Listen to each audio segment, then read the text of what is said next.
Okay, so I just want to welcome everyone back. For those of you who don't know me, I'm Stephanie Hines. I am a member of the Faculty Senate Inclusion and Diversity Committee. And on behalf of the committee, I want to thank you so much for coming back today on a Saturday and giving us your precious time. Today, we return to this challenging work. Some of us are exhausted, some of us are invigorated, we're excited, but there's no correct way to feel. But what I know is that we keep coming back and we keep pushing forward. And I want to thank everyone who's here today to listen, participate, to actively create the changes necessary to bring about equity and inclusion in our community. And this is a community that we want to be rich in diversity and based in equity. And I can't express how much it matters that we're all working together with the common goal of fighting back against racism. So today I'm very excited. We have the immense pleasure of being joined by Dr. Hillary Potter, who will be formally introduced by Dr. Lori Andrus in just a moment. Dr. Potter will give us her witness statement and participate in a Q&A session. And then we'll have a short breakout session for you to review your work, and then there'll be a presentation. I'm just so excited to have everyone today, and once again, I want to thank you for taking out your time on a busy week and Saturday. Thank you so much. Thank you, Stephanie. I'm going to move into a statement that will introduce Dr. Potter. Good morning, everybody. This section of our program is going to focus on our concept of witness. It was one of the key ideas that supported this summit. And so I'm going to take a few minutes to highlight what we meant when we came up with this notion of witness. Let's think about what it means to bear witness. As a society operating in the 21st century, bearing witness is all about technology and the ability or the right, and some would say the responsibility of everyone to watch, record, testify, and protest offenses to social justice, liberty, the pursuit of happiness, freedom, and in far too many cases, life.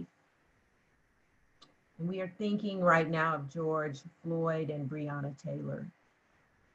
But if you go back to 1955, in the case of Emmett Till, we experienced witnessing when his mother decided to bury his brutalized body in an open cabinet, an open coffin.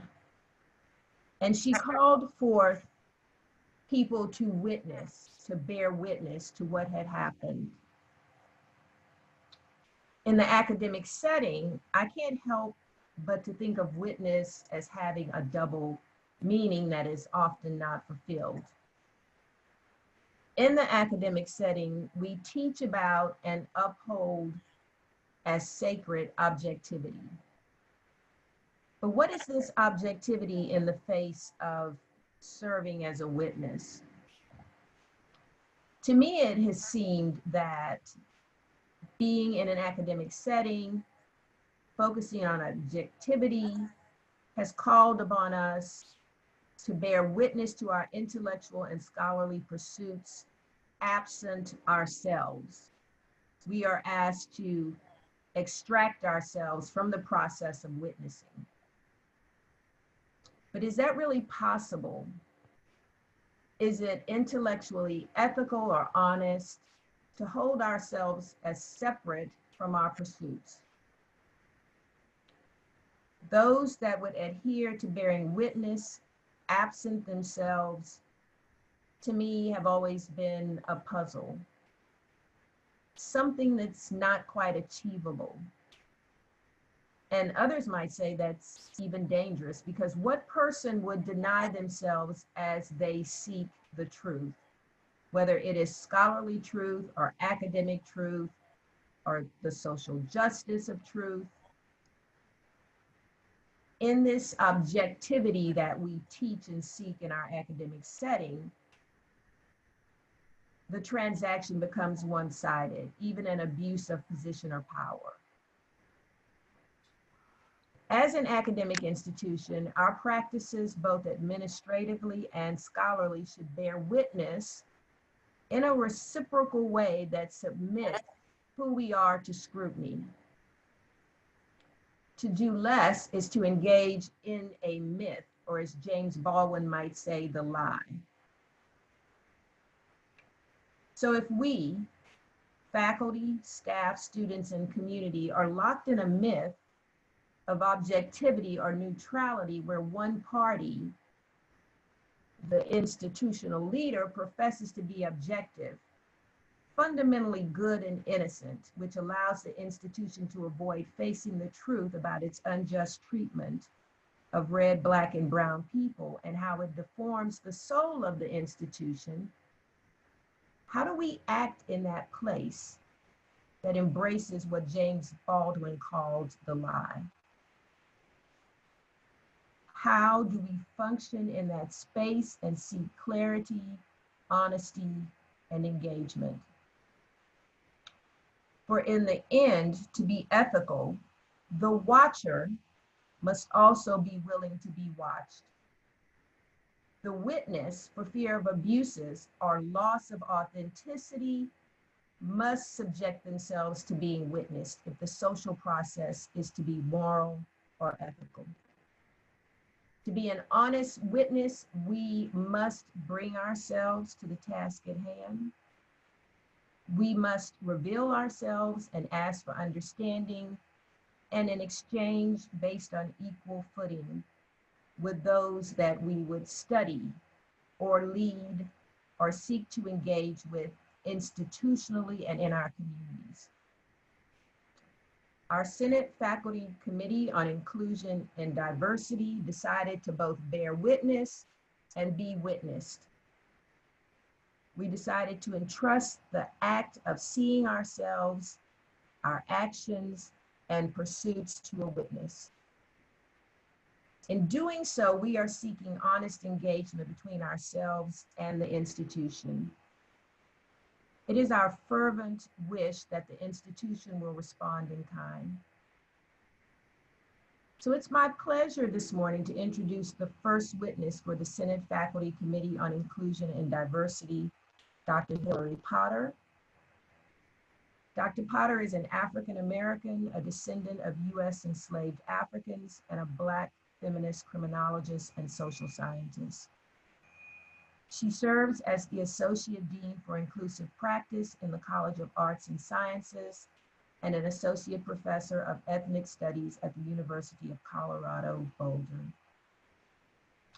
Dr. Potter holds a BA and a PhD in Sociology from University of Colorado Boulder and an MA in Criminal Justice from the John Jay College of Criminal Justice in the City University of New York.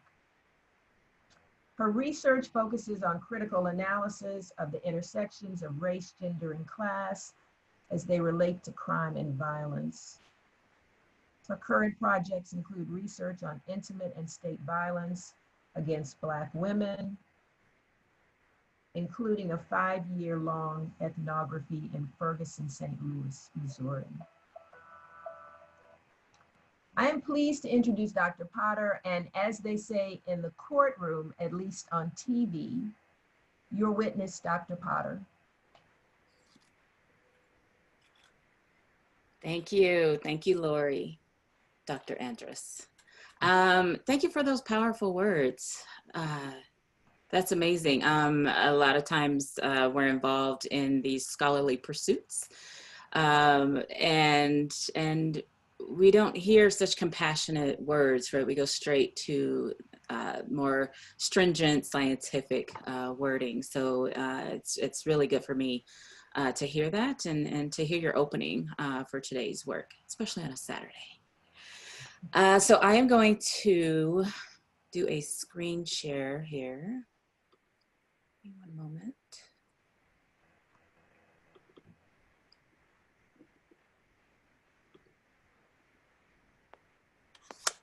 Can y'all see that okay? Great, thank you. Yes. So yes, thank you, Lori, Carrie, and other members of the Planning Committee for even considering me in this capacity. I have served as witness to my own institution, and as some of you may know, and I didn't realize until yesterday actually, that your current president was the president at my institution when I was in undergrad. So as soon as someone mentioned his name, I was like, wait, is that the same President Gee? So somehow, I'm not even sure how I remember, because when I was an undergrad, that I was thinking that high up as far as administration goes. But as I said, I've served as a witness at my own institution, and I'll talk briefly about that in the context of the work you all are doing at the end of my presentation.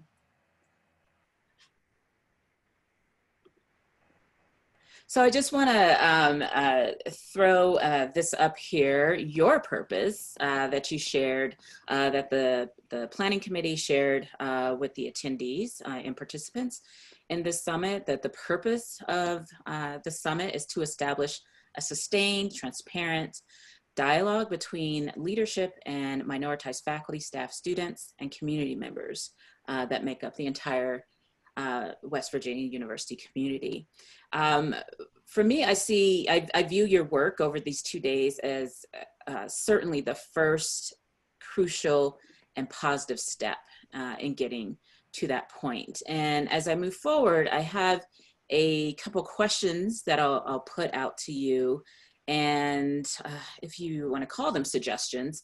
But some of these, I know, if not all of them, several of you have already been thinking through these things. It's just a point of coming together and figuring out how to push your voice to the upper administration, put your voice out there more. So these were the themes out of the amazing comments that were made on in Mural on those sticky notes yesterday that the Planning Committee put together and that you all worked in the groups together and covered. And these tend to be themes that we see across institutions of higher education throughout the country, throughout the United States. So retention, recruitment, and promotion of faculty, staff, and students. And the promotion part for students would be progressing them to graduation, both undergraduate students and graduate students. Accountability, what we all certainly need, and figuring out how to hold not just upper administration accountable, but tenured faculty members. So individuals who can get by with doing certain things, and it takes, as the saying still goes, an act of Congress to get rid of a tenured faculty member. So how do we hold folks like that accountable who have these jobs for life? How do we hold accountable even our students? And what is their role as students in the institution? So accountability with regard to reports, so that transparency aspects of what an institution of higher education should be providing to its constituents, to its community members, especially if it's a public institution, right? What types of reports should be made accessible to the community members. Metrics, I'll talk a little, focus a little bit on that in my comments today.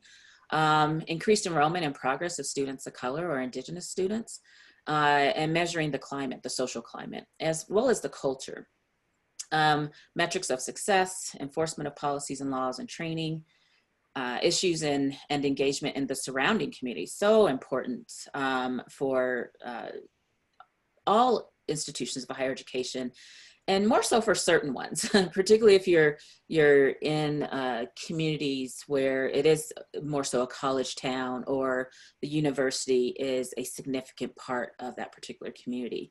So if you think of places like New York City, yeah, it's going to look a little different for the relationship between the City College or Columbia University and its relationship to the community. But even in situations like that, you can consider, for instance, Columbia University, it's right next to, or maybe in Harlem. And so what is its connection to its community? So this is always important. And I was so happy to see that you are considering this, because sometimes we do isolate ourselves even more so. We have all these isolations and silos within our universities, but oftentimes we isolate ourselves from that surrounding community. And then visible and invisible hostilities and intentional micro and macroaggressions. Sometimes what we want to say, particularly if we're talking about racial microaggressions and macroaggressions, we just want to say that word, racist acts, right? Or if we're talking about other forms of micro or macroaggressions, such as sexism or genderism, any LGBTQ phobias and the like. So sometimes we want to be more intentional even about saying what we're referring to, and that even microaggressions, it's an act of racism, right? If it's racial microaggressions, or it's an act of sexism, if it's a sexist microaggression. So these, again, these are themes and areas that that we all struggle with across this country in our institutions, our educational institutions. So what I've done over the next few slides is pulled out 3 of the quotes, and then within some of these areas on some of these slides, there are a couple other quotes that I will mention that come from those sticky notes in the Mural board or the Mural app. So this is the first one that I wanted to speak on is DEI still an appropriate term? Such a relevant and important question for us to think about, because how important language is for us. Language is important. Language matters. The terms we use, the words we use matter. So first of all, quickly, before I show you my other things that I have here on this slide, the term diversity. So diversity, equity, and inclusion is definitely a welcome change to diversity, right? So when we use diversity by itself, when you talk about a diversity statement, when you talk about a diverse hire or a diversity hire, adding in equity and inclusion is so welcome in this work that many of us are passionate about and that we do, whether we're getting paid to do it or whether we do it just because we must do it when we work in these various spaces, whether working for money or voluntarily. However, we started to see that diversity, when we use just diversity, all it meant was, oh, great, we were able to hire a Black faculty member into this STEM department that's woefully underrepresented when it comes to Black scholars. Okay, check the box. And someone had that on one of their Post-its, right? Okay, check. And then what happens with that Black scholar when they enter into that STEM department? So we'll say, for instance, chemistry, Department of Chemistry. When they enter into that department, are there inclusive practices being engaged in? Are we making sure that the scholar is being welcomed? Are we making sure that the scholar is not being the one expected to do all the diversity work? Are we making sure that everyone else in the department is up to speed, or whatever word we want to use for that, is knowledgeable and engaging in inclusive practices, right? And in this welcoming environment, because it's so pointless if we just focus on just diversity. We get these folks in, what happens to that retention piece? And again, these are things that you all have already grappled with. It's what we grapple with at my home institution, where we have done better over the years at my institution to bring in more so-called diverse faculty, right? So underrepresented faculty, including even white women in particularly in our STEM or natural sciences departments. But we've done better over the years as far as retention and the social climate issue. but it's still something that we struggle with because we do, particularly for our Black scholars and then some other scholars of color, as far as keeping them, right? Because we haven't done the best job. Again, we've made strides over the 3 decades that I've been involved with the institution, with the University of Colorado Boulder. But we need to do so much better in making sure that we are not only addressing the social climate, but changing the culture, right? And so it's really important too that we differentiate and that we use both of those words. And I can talk later about that as well. And so unfortunately, we've gotten to this point, especially in the past few months, especially since, unfortunately, in response to the brutal death of yet another Black person by the police. So since the end of May with George Floyd's killing, that it feels like even more so DEI has become a platitude, right? As you see my little screenshot of dictionary definition there, a remark or statement, especially one with a moral content that has been used too often to be interesting or thoughtful. And so it seems like DEI, or diversity, equity, and inclusion, has seemed to have lost its impact. For many institutions and situations, the term has become standard buzzwords that organization leadership mention in their communiques, but many of these organizations do not act on these words, and thus delegating it to a platitude. There was an interesting meme I saw. I don't know how long it's been around, but I saw it around early in the summer. And it was someone up on social media somewhere. Someone put up, it was on Twitter. They put a question out. What is the equivalent to thoughts and prayers in the university or in higher education? And then someone responded, diversity and inclusion. Right? Meaning that, it's great, these are great words. These are things that we should be considering. These are terms and concepts that we should have in our vocabulary. But what are we doing beyond that? And so upon deciding your goals for your collective work that you're doing at WVU, consider assigning or appending new language and terms, oops, sorry, I have a typo in there, to or for your work, for example.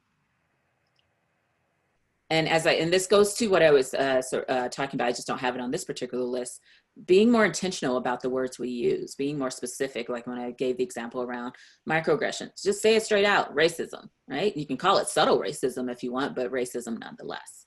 So for instance, considering use of terms such as anti-racist, and it depends on what the type of work is, what you're doing. For instance, one of the student groups, one of the more newly formed student groups since George Floyd's killing at my campus, they put out what they call an anti-racist creed that they are pushing for faculty or departments or a college or school or the actual just campus, the entire campus, to adopt on being an anti-racist. And for some folks, even folks who are champions of DEI work, there's some discussion around that. And for faculty members who've been doing this work for a long time, so how to, about including that in their syllabus because they've already been doing the work. But at least it's a mechanism, it's a tool, and it's pointed by using that term anti-racist. A couple others, social justice, which you all are obviously already using. But one of the terms instead of DEI that I've been using more frequently as of late is JEDI. One, it just sounds really cool, and it's one syllable less than DEI, so it's a little bit quicker to say, and it includes justice in that, not just equity, diversity, and inclusion. And justice, social justice, racial justice, you can swap out justice, or you can encompass, if you're defining social justice, as all those things within it: racial justice, economic justice, public health justice, etc. And so just, still using terms like equity, diversity, and inclusion, but adding on, so appending the terms. Greater use of intersectionality. Now, I won't go into it too much here. A lot of my work is on intersectionality, and doing that even before using that term myself, like many Black feminist scholars have done. And what we've seen is that intersectionality has also gotten to that space where it can be this buzzword that people throw out there, but are they really doing the work? Whether the work is in their scholarship, whether the work is in their how they engage with other people in a particular setting, such as a university.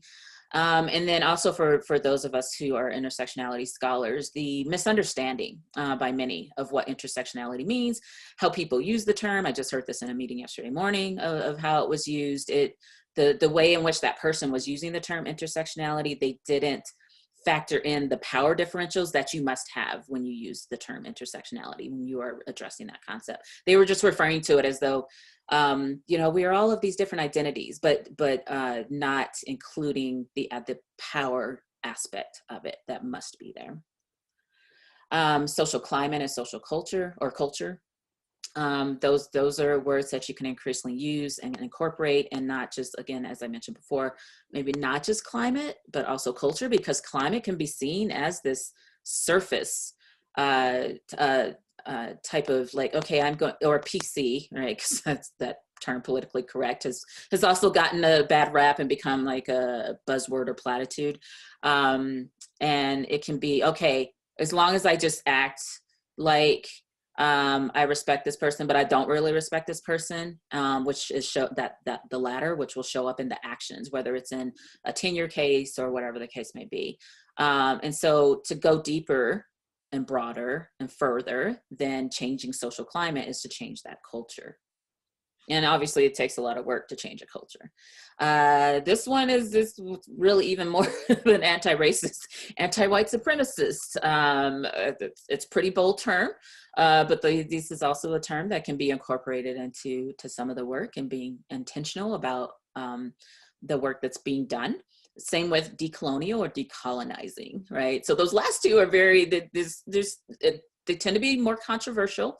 They tend to be more in your face, but sometimes, depending on the situation, and that's for you all to determine, these are terms that could be used in certain contexts. So another comment that was made in the sticky notes on the mural board was lack of examples of what DEI success looks like.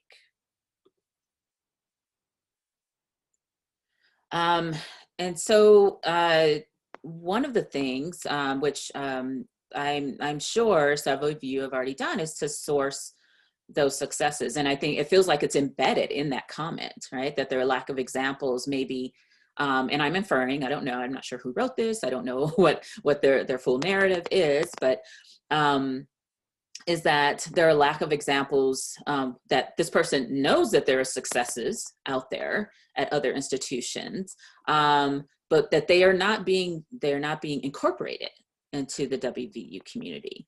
So it's important to source those successes. Second here. Is to source those successes, to find them, make them available to others.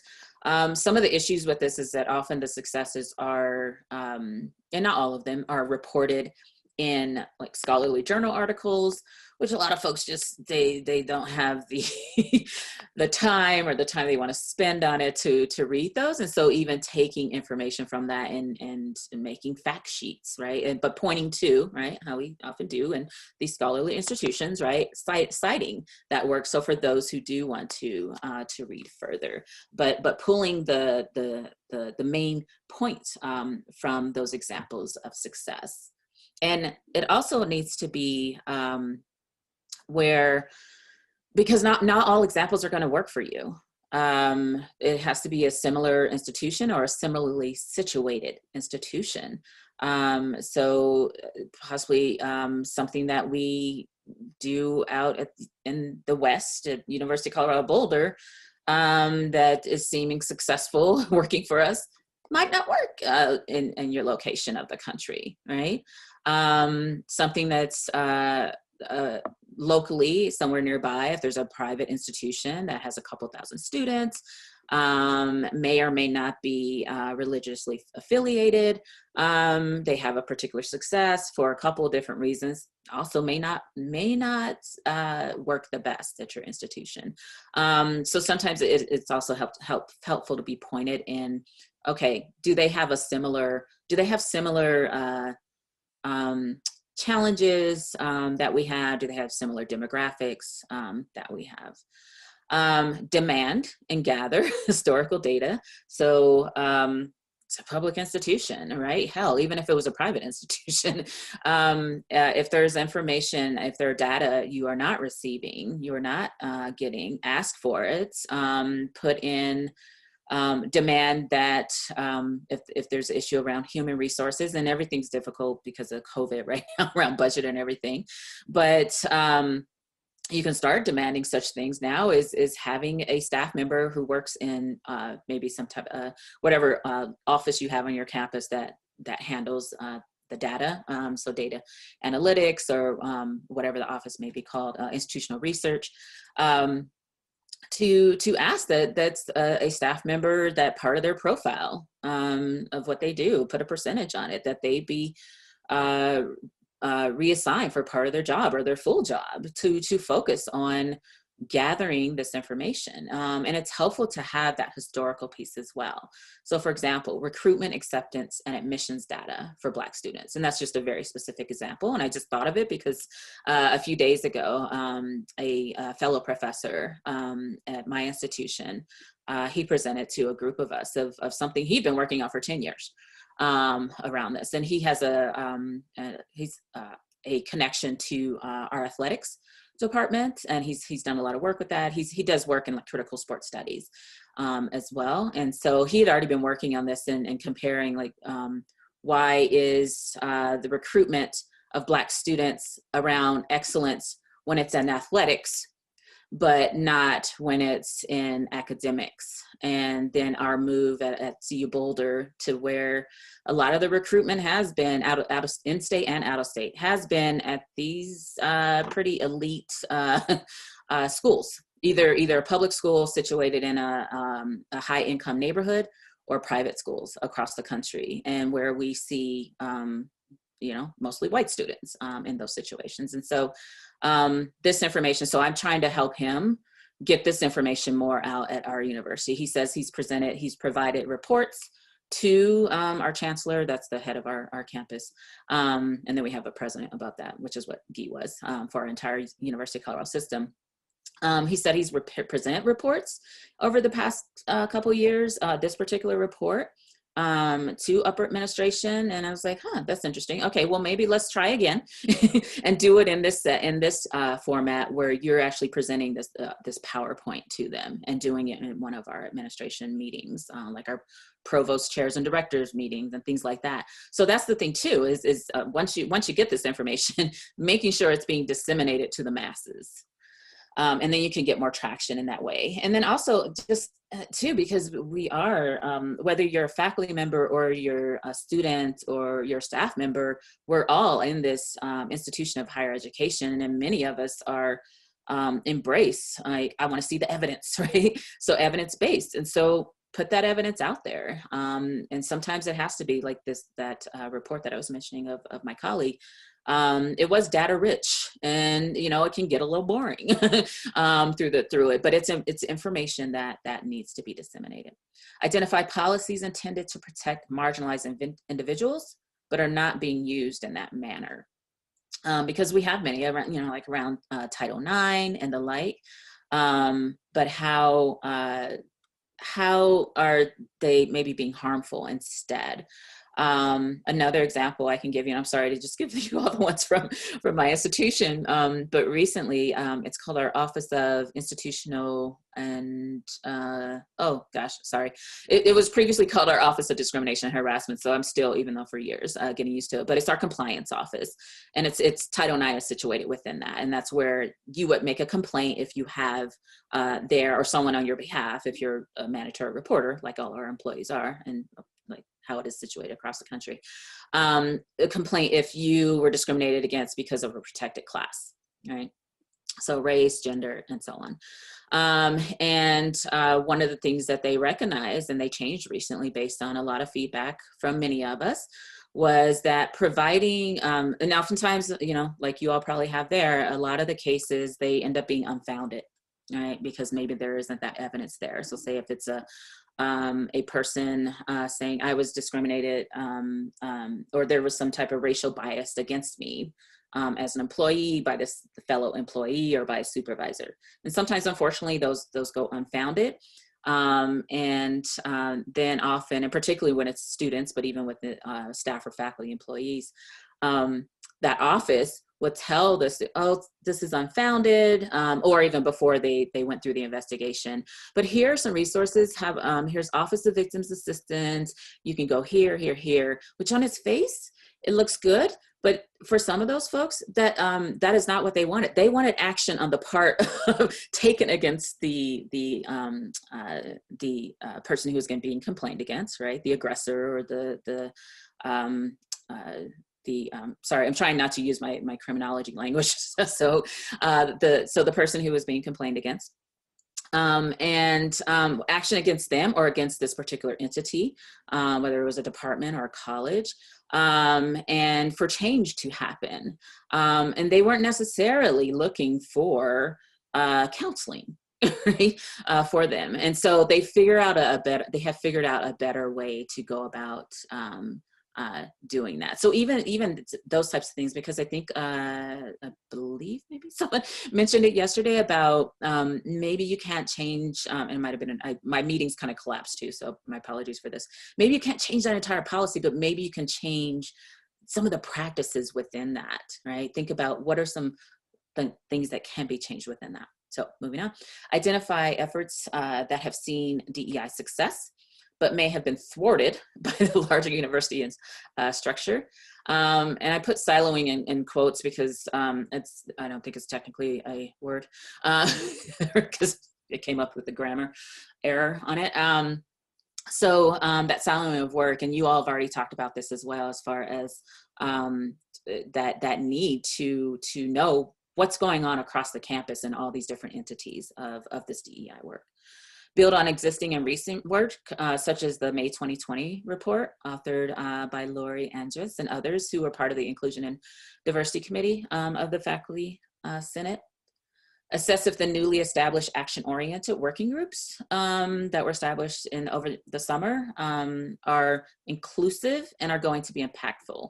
So when I look at it, when I look at your website and I see who the committees are, I'm like, wow, it looks super inclusive. But is it really, right? Are you all still concerned about that? And we're going through the same thing. We had a diversity plan that was sitting on the shelf for a new diversity and inclusion plan sitting on the shelf for over a year. And then, George Floyd was killed. Chancellor decides to go ahead and move forward with it. Part of it was this implementation committee. And so I was put on that committee. But even though I was put on it, and some folks who I know are Jedi champions at my university were put on that committee, myself and others, including a lot of the activist students, took issue with the representation of it and how all the individuals were selected. So even though, on its face, it looks like a great action, it looks like a great task for us to do and for things for us to tackle, there's still issues around who actually has been brought to the table. Upon consensus of what Jedi success should look like, develop a WVU-based metrics of success, right? Again, going back to a lot of the things we do, they do need to be specific to that particular institution. And being sure to buck at least some of the tradition in the academy and the university and reimagine an institution that's more fitting with our current realities. So of your community, of the country, of our global society. That's one thing with the legal profession and higher education and even K-12 education. We're just so not wanting to let go of these traditions. The thing about that is anytime you're doing Jedi work, a job like mine, my associate dean position, in meetings I'm in, people will fall back on, well, but we've been doing, this is how we've been doing it. This is what we've been doing. And I'm like, well, then my job is obsolete. I am of no use to you here. If you aren't going to think about how we need to buck tradition, how we need to think differently about whatever it is, that particular initiative we're engaged in. Okay, so another quote, the third and final one that I will highlight specifically from the Merrill sticky notes. These are not solutions. Actually, I'm sorry, I do have another one after this, but let's do training. Let's provide resources. So culture shifts or changes are necessary, of course, for success, right? We know that. And speaking specifically about the trainings, yeah, a one-off training can be ineffective with certain constituents, and many even in the choir, right? So I would imagine those of us sitting here, right? So the choir, right, preaching to the choir for that colloquialism, are in need of ongoing coaching and education to be reminded of or to learn how to incorporate the concepts, right? Because you get a lot of stuff thrown at you in that 1 hour training or that 2 hour training. And it is, I mean, even for me, right, it's possible that, oh, the next week, the next month, like, oh yeah, I remember there was something good, or you remember 1 or 2 things and you don't remember the rest, unless you go back to the training materials and you remind yourself of that. So let's think about this in the same way. I mean, that's the irony of it, at our institutions of higher ed, that we have semesters, or if it's on a quarter system, that's at least 10 weeks. A student is, or around 10 weeks, right? 8 to 10 weeks or so, depends on the institution, that they're in a class learning a particular subject, right? Or if it's a semester over the course of 15 to 16 weeks, that they're in a class, multiple classes, but that one class, that time to learn something on this day, a couple days a week, have a few days off. Let's revisit it. Let's go back to it. Let's revisit it at the midterm. Let's revisit it at the final, right? That's our normal way that we educate ourselves on a lot of topics. So why are we saying for trainings that, okay, you can understand sexual harassment in 1 hour and not be a sexual harasser, right? Or not be complicit in that, or not be a bystander of sexual and not do anything. And so it takes more. So trainings, yeah, by themselves, they can be useless, pointless. Same with providing resources. There's just much more that has to follow. So ongoing coaching and education is necessary. And there are a variety of ways that can happen. So then we have the quote, which I've been using for several years, by John Lewis, recently passed a few months ago. Never ever be afraid to make some noise and get in good trouble, necessary trouble. So this is me. I get in trouble a lot. So I would have a meeting next week because something, I don't even know what it's about, but somebody said I said something or whatever. And it was just the way it was framed was, you're not a team player in DEI issues. I'm like, well, that doesn't, I don't understand what that means. Because of the work I do and the passion. And I'm laughing now, but I was not when I was told this a couple of weeks ago. It literally brought me to tears, which was upsetting because I do have that facade and recognize that as a Black woman, that I don't want people to see me crying in professional settings outside of my family or a close group of Black women.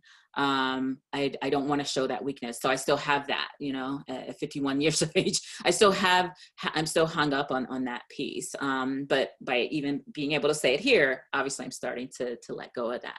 But it was very upsetting to me because when I was in undergrad at CU Boulder, it was a very traumatic experience for me. And I left there saying, I will never, ever return to Boulder or CU Boulder ever again. And so here I am, a tenure track professor, right? In the administration. I was away for 10 years. I wasn't ready to leave the state of Colorado. When I had lived in New York City for a few years, I came back home, and then I decided I wanted to get my PhD because I started teaching at a state college here in Denver, and I live in Denver, not in Boulder. And that's when I decided I want to get that ultimate degree, and I want to go ahead. My talents might be better served as a professor than a probation officer, which is what I was doing. That was my final job that I worked in those 10 years. Working in the criminal legal system. And there were only so many options here in the state of Colorado that I had for a PhD in my area. And so I decided, okay, I'm going to go to CU Boulder to get my PhD, but I'm going to be in and out. And I was able to do my PhD in like 3 years and a few months. Still like, I need to get up out of here. Right. But toward the end of that, eventually not too long after that, I was offered a position, and it was a so-called diverse hire. It wasn't an open search or the like. So then there were all the struggles with that after that. But when I signed on as a faculty member, I said to myself, I didn't broadcast it. I said, if I'm going to be a faculty member here, I'm going to do everything I can to make sure that no Black student, no other student of color, no other marginalized or underrepresented student has the experience that I had when I was an undergrad. And because of that, I was on like, I don't know how many diversity committees and all the different work I was doing, and outspoken, even as an assistant professor. So that brings me to that, even as great as this quote is, that John Lewis had used for decades, not everyone feels they have the agency or the protection or the privilege to do this. So we need to recognize that as well. And I'm sure many of you do recognize that. Okay, I'm finishing up here. I think I saw Lori look at a clock or something like that. No, okay. I'm inferring. So one final quote that was thrown up that I just want to point out, and it's not to, many people say this and they use the term give voice, that we need to give voice to folks, particularly to those who are underrepresented, marginalized, silenced by whatever systems or individuals. However, this has been one of my things, like John Lewis had his thing, right, over the past many years, because I'm sure I said this before at some point too, but is that every individual has a voice. Even if they don't have, aren't able to speak the way I'm speaking now, in some way they have their experience, and they are able to express that experience. Even if we think of those who are developmentally disabled or challenged, right? It is not for others to give. It is not for others to give that voice. Now you can facilitate platforms for that. You can step back and out of the way, right? Whether it's in a meeting, you're organizing a panel, like who should be on this particular panel, whether it's about Jedi issues or whether it's about just whatever, something, some kind of conference that's being held on like philosophy that the philosophy department is holding or something like that, right? Thinking about, well, who should be part of this? So there are ways that you can step back and provide access, but we all have a voice. And yes, many voices are suppressed, quieted, but we all have a voice, and we all are experts in our experience. But it's also important to remember with that, that we do need to learn of other experiences as well.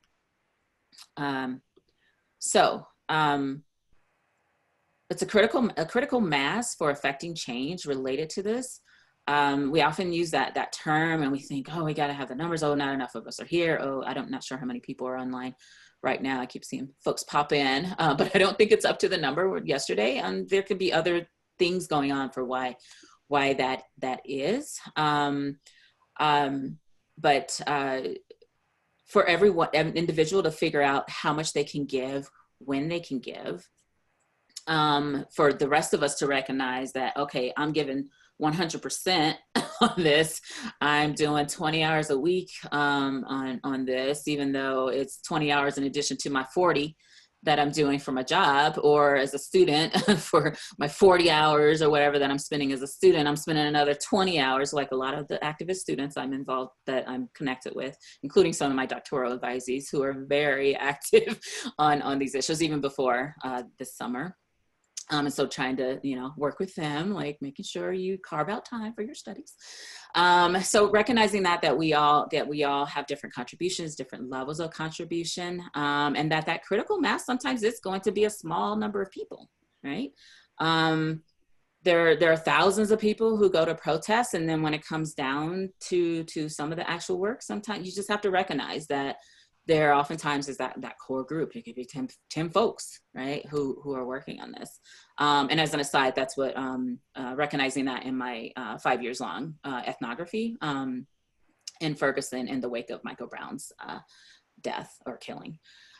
So a critical mass for affecting change can comprise a relatively small but forceful number of community members, including students who should recognize the power they have to affect change in institutions. And some of the work that I'm doing with students and reminding them, and I think I mentioned this to Lori in a separate conversation before today, is that, well, students, could you please raise the issue of faculty of color too? Could you speak on, could you help? Because we know sometimes your voices, and so that working together piece too, and then just even assisting, guiding students, right? Oftentimes they can, they can do their work, but to be there for them with that. But this includes a lot of folks, a lot of constituents or community members within a university. And my home department, ethnic studies, like many, probably, I don't know if it's all, but ethnic studies or some variation of that, like Africana studies or something like that across the country, were founded in the wake of protest. And so my department, it was founded like 25 years ago. And thereafter, students had asked for a department of ethnic studies to be established. University was like, no, whatever they were saying. And those students, they went on a hunger strike. So I'm not suggesting that to any students who may be sitting in the room or anything like that. So I don't want to, it's up to you to come up with what those efforts are. But that's what it took for my department to become a department. And it was because of students, because faculty were also asking for this, but it wasn't until those students took action. And then a critical mass for affecting change does not have to be and should not be only those belonging to the marginalized groups, which we all know, and I know many of you recognize that here, that it takes, sometimes it's the word allies, that's also feels like it's become like this buzzy word that has lost some of its meaning. Some activists, whether more so I've seen outside the university, started, I don't know how long ago, but several years ago, started using the term accomplice for like white allies in the fight against for racial justice and against state violence and the like. And so they use the term accomplice, and some of the white allies will use the term that I'm an accomplice because I'm standing right here ready to get fight this fight with you. But then there are also some negative connotations to accomplice related to the criminal legal system. So,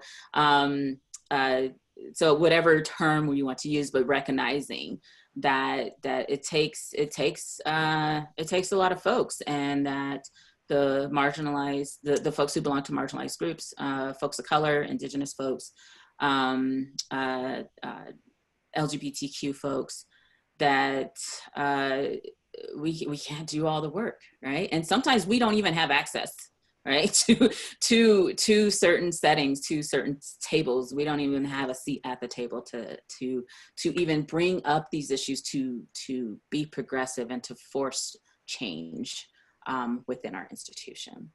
So thank you. I will stop there. Thank you so much, Hillary. Really appreciate that. And I am going to now lead us, some would call it a Q&A. I'm going to call it a conversation, because I think we want to explore some of the ideas and the concepts. At the moment, I'm going to bracket some of these ideas into large sections.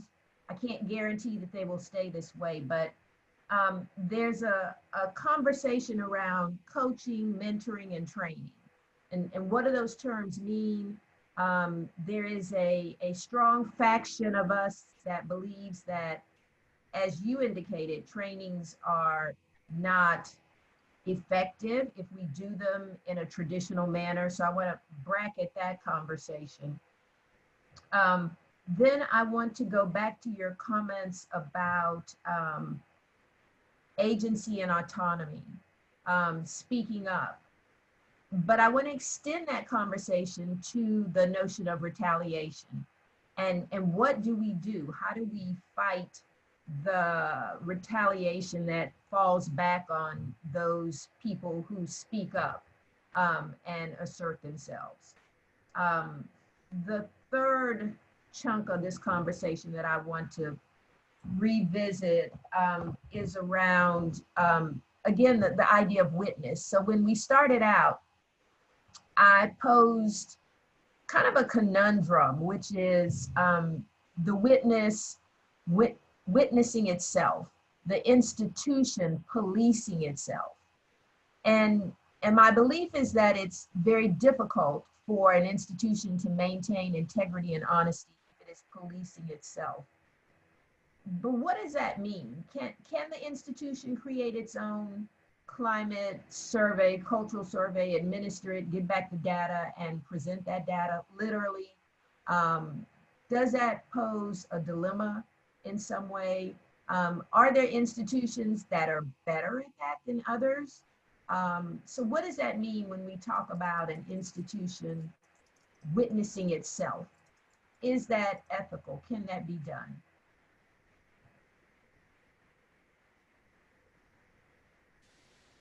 Lori, can I say something?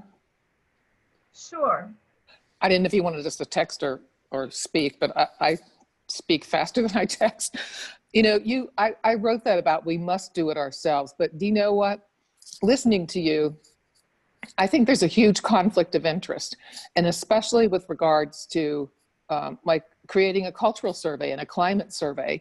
There are people out there whose jobs it is to do this work and to do it objectively. And then it relieves us, it sets us out of a potential, COI with, patting ourselves on the back, using that data saying, oh, aren't we wonderful, when we aren't.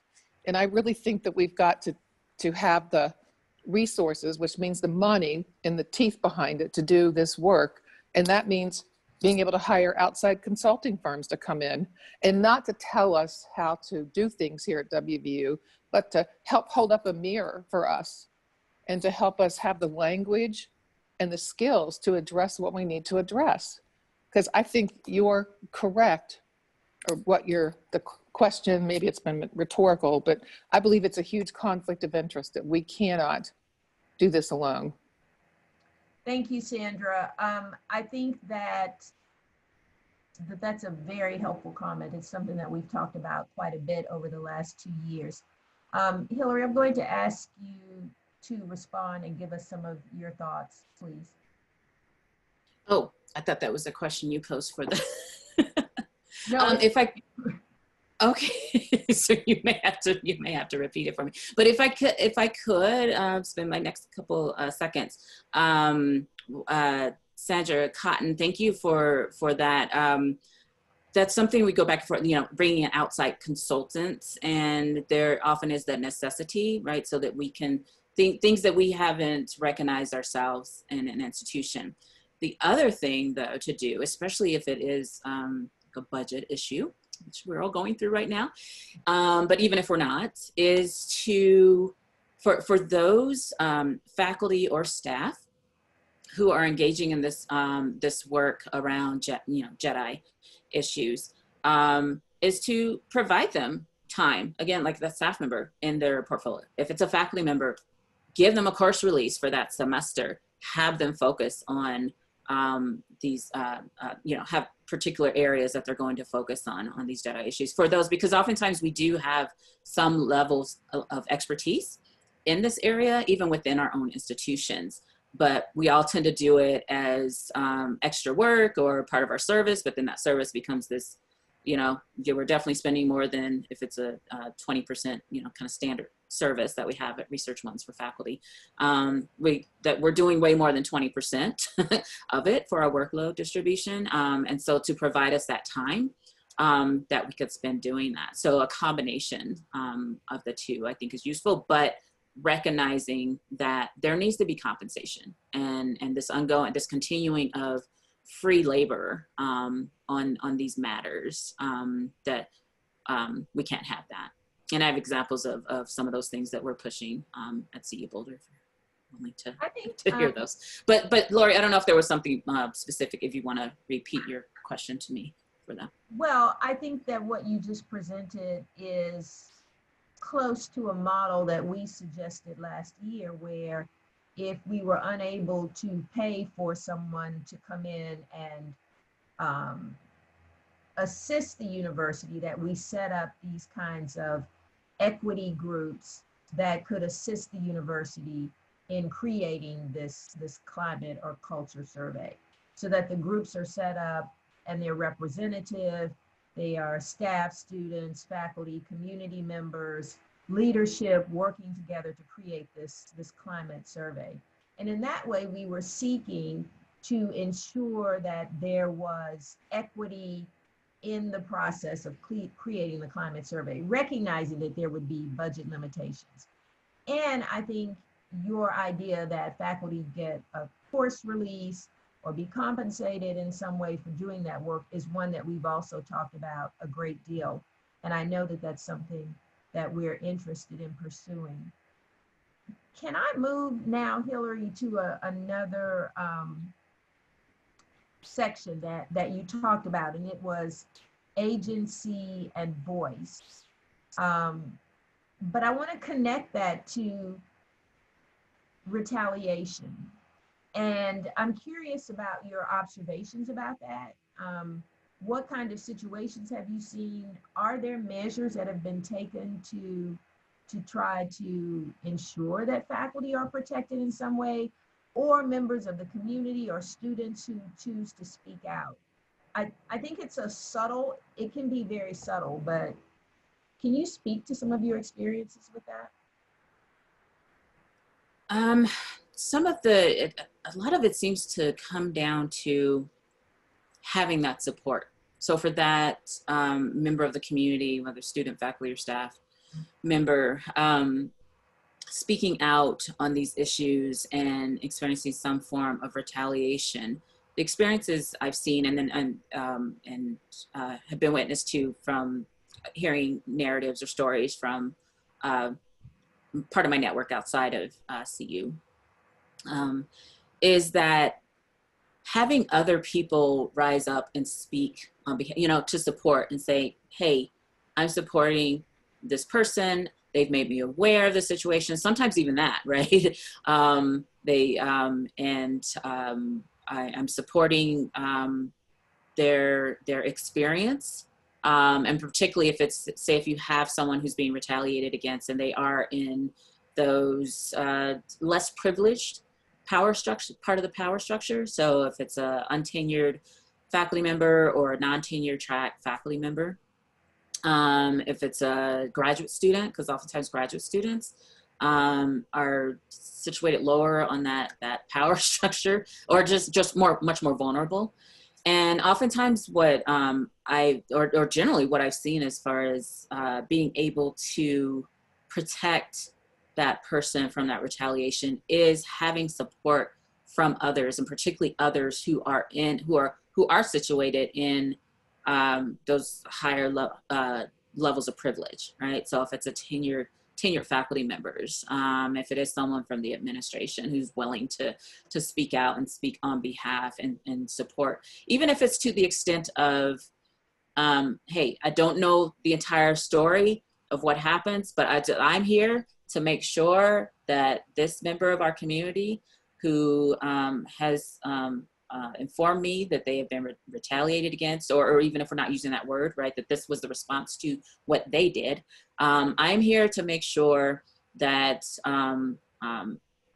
that everyone, or at least that this person is being protected and that this person is being heard.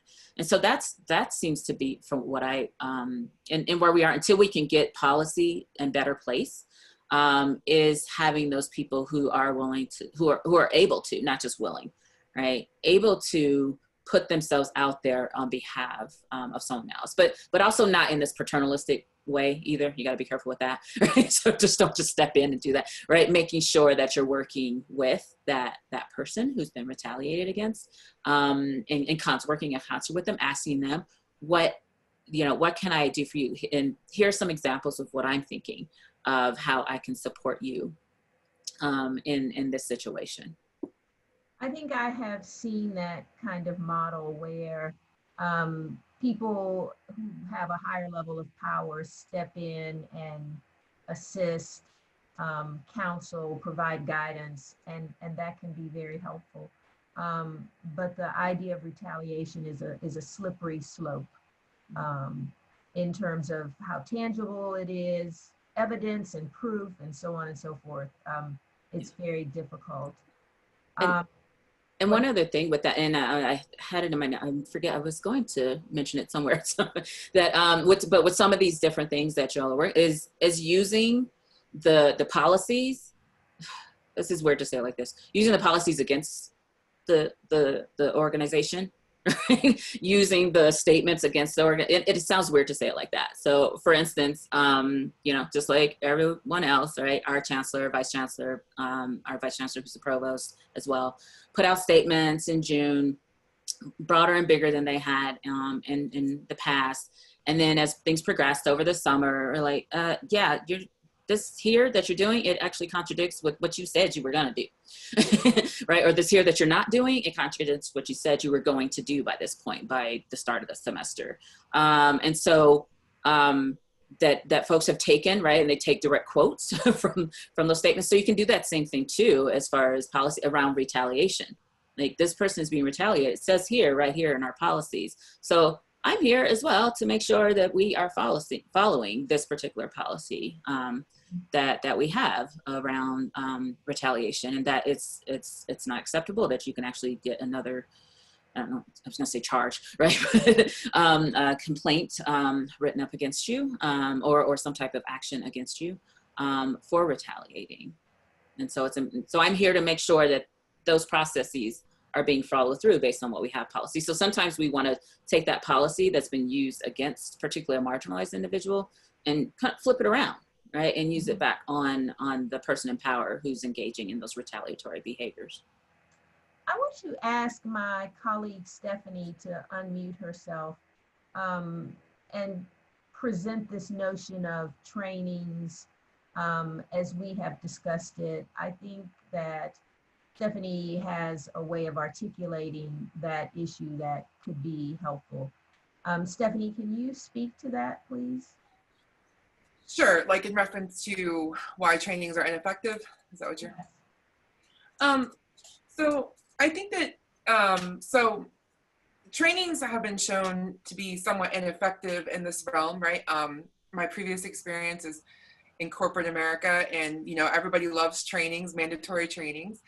But what we see is, I think what you mentioned before, Dr. Potter, is that it's often preaching to the choir, or we spend whole semesters, it's funny that you said that, on teaching one subject, but then we expect, you know, a couple hours or a couple modules to change people's hearts and minds, but there's no follow-up, there's no results. It's the same thing with mentoring, right? We love the word mentoring, but to what end? What's the result? What's the purpose, right? And so for me, I hate the word mentoring at this point in my life, because there's no purpose, and the same thing with training about racism, you know. You want to train people, but you don't acknowledge people's lived experiences or the reality of it. So how do we react to that?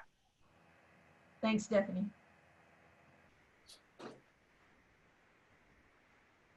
Dr. Potter, that's an open question for you to react to. Didn't realize that, Stephanie, at that time. Sorry. I'm gonna have to do better. I'm not emceeing very well. Can I interject for just a moment? Yes, Carrie, please. I'm just as trying to be the timekeeper, I do want to make sure that we have time for the groups to get together and present out as well. So I want to make you aware that it's almost 12:15. Yes, I'm looking at my my clock, and I was thinking about how long the groups would need. So I'm aware of that. We're going to go 5 more minutes. If somebody feels a burning need to get into your group because you have more work you want to do, please send me a note, but we're going to go 5 more minutes. Dr. Potter, in response to the training question. So some of that again, it's working as a collective and pushing and using the platforms that have been provided. Those, for instance, those the action-oriented working groups, to make sure that's being covered in there as far as revisiting and assessing, evaluating the trainings, how they're set up, how they're meant to be followed up. You know, what type of follow-up is there? Is there no follow-up? How do we do follow-up? Making sure suggestions are provided in that. So if it's something for faculty, for in its monthly faculty meetings that a department has to push, because a lot of this, you know, it can't necessarily be mandatory, but to find ways to, for instance, and start with the friendlies, right? Start with the departments that are ready to really do something and present to the department leadership, hey, how about each month, every faculty meeting for 5 minutes, 10 minutes, you all review together a particular concept from this training. Well, first of all, you all do the training, make sure it's done at the outset, and then you follow up, but having a plan too. Don't just say, okay, we're supposed to be talking about this for 5 minutes, right? So actually having a plan of what those things you're going to cover, have it written up. So over the next, since we work on more 9 months than 12 months, right? Over the next 9 months, especially for faculty, 9 months, these are the things that we're going to, the items that we're going to cover and review. The trainings themselves, are there ones that you all, more from a grassroots level, can develop, right? Not just the modules that are already presented, that are already provided to you, the mandatory ones that maybe HR or some other entity, upper administration entity or some other entity developed, sometimes even outside the university, right? There are all these different like Skillsoft type trainings and other corporations or organizations or corporations that have developed these trainings. What are some trainings that you can develop yourself, and knowing your community as well, like specific anti-racist training? So some of those we've done at CU, several actually we have that are available, and one that's even available on Coursera, so broadly, and I can provide you that information. And it's just an individual can go in and do this class, and they're building some additional classes that follow up from that. So even developing your own trainings that have it set in that it's not just a one-off, you do this training and then there needs to be follow-up, and then providing, saying we have consultants who can come in on that once a month to revisit these issues with you at 15 minutes at a time. And I say 5 or 10 minutes because if a faculty meeting's an hour, if a staff meeting's an hour, we know that there's tons of other stuff that we have to deal with in those meetings, right? But so there's only so much time folks will want to take for that. But it's also important too to tell them that, is this not important? I thought we said this was important. I thought we said Black Lives Matter. I thought we said, right? I thought we said we are going to be anti-racist. I thought we said, we were going to be supportive of all the marginalized and underrepresented communities on our campus. So I don't know, I think it's important that we can spend at least 15 minutes for each faculty meeting to set aside for these issues, to revisit these issues. So those are just a few comments that I have. Thank you so much. I just want to close this out and point out that with regard to trainings and mentoring and coaching, some of the best ongoing sustained models I have seen are for women at WVU. And specifically, they feel exclusive. There are trainings that have gone on since I have been at WVU for women to develop their leadership skills. Those are excellent models, but they are also exclusive of many people at the university. I'm going to close out and ask Carrie to take over. We are moving into group work, and we have a couple of ground rules, and we also have some directions for the small groups.